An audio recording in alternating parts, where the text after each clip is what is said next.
నంద్యాలలో తాగుబోతులు వీరంగం సృష్టించారు. పట్టణ శివారులో తాగుబోతులు ఇద్దరు యువకులపై దాడి చేశారు. డబ్బులు డిమాండ్ చేసిన తాగుబోతులకు తమ వద్ద డబ్బులు లేవని చెప్పడంతో యువకులను చిత్తకబాదారు.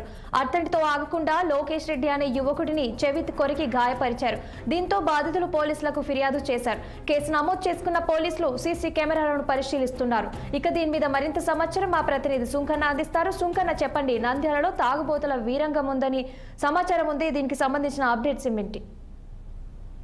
నిన్న రాత్రి సమయంలో నంద్యాల శివారు ప్రాంతంలో విద్యార్థులపైన విచక్షణారహితంగా తాగుబోతులు దాడి చేశారు. తాగుబోతులు వీరంగం సృష్టించారు. అయితే విద్యార్థులు దారిలో పోతుండగా తాగుబోతులు విద్యార్థులు అడ్డగించి మీరు డబ్బులు డిమాండ్ చేశారు. డబ్బులు మా దగ్గర లేవని సమాధానం చెప్పడంతో ఆ విద్యార్థులపైన దాడి చేశారు. ఒక వ్యక్తిని చెవు కొరికారు.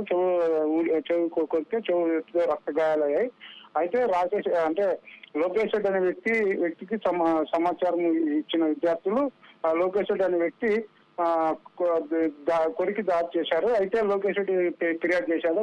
పోలీసులు ఫిర్యాదు చేశారు. పోలీసులు కేసు నమోదు చేసి దర్యాప్తు చేస్తున్నారు. అయితే ఇవన్నీ దృశ్యాలు సీసీ కెమెరాలో రికార్డ్ అయినాయి. సీసీ కెమెరాలు కూడా పర్యవేక్షిస్తున్నారు పోలీసులు.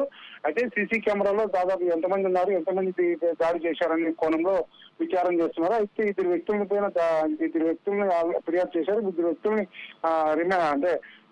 తీసుకున్నా ఆ వ్యక్తులు కూడా సమాచారం సేకరిస్తున్నారు. ఎవరెవరు దాడి పాల్పడ్డారు, ఇట్లా విద్యార్థులు భయాందోళనకు గురవుతున్నారు. నంద్యాల శివారు ప్రాంతాల్లో పోవాలంటే కూడా ప్రజలు చాలా భయాందోళనకు గురవుతున్నారు. అయితే ఈ తాగుబోతులు నంద్యాల శివారు ప్రాంతాల్లో చాలా ఇప్పటికే కాదు, చాలా రోజుల కిందట ఇలాంటి సంఘటనలు జరుగుతూనే ఉన్నాయి.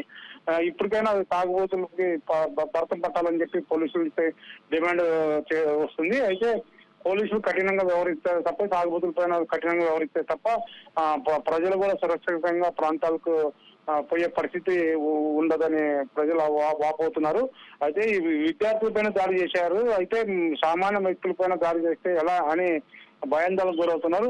ఇప్పటికైనా పోలీసులు తాగుబోతుల పైన తగు చర్యలు తీసుకోవాలని చెప్పి బాధితులు కోరుతున్నారు. Sahana. Okay, thank you Sunkanna.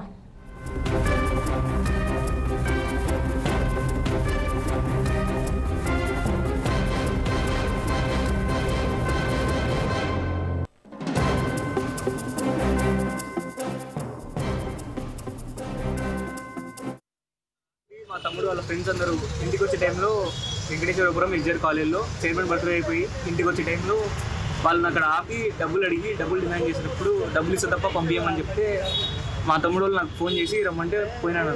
పోయేసరికి నేను దిగకముందుకే నన్ను కూడా కొట్టి నేను మిమ్మల్ని కూడా పంపించాను, నేను ఇక్కడే చంపేస్తా అని చెప్పి వాళ్ళ అన్న లాయర్ శంకర్ ఆయన వచ్చిన తర్వాత ఇంకా ఎక్కువ కొట్టి చేయడం జరిగింది. అక్కడ మన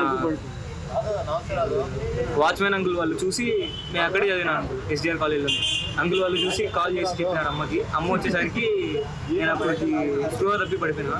అమ్మ వచ్చినాక హాస్పిటల్ తీసుకుపోయినాను. మొన్న రాత్రి మా తమ్ముడు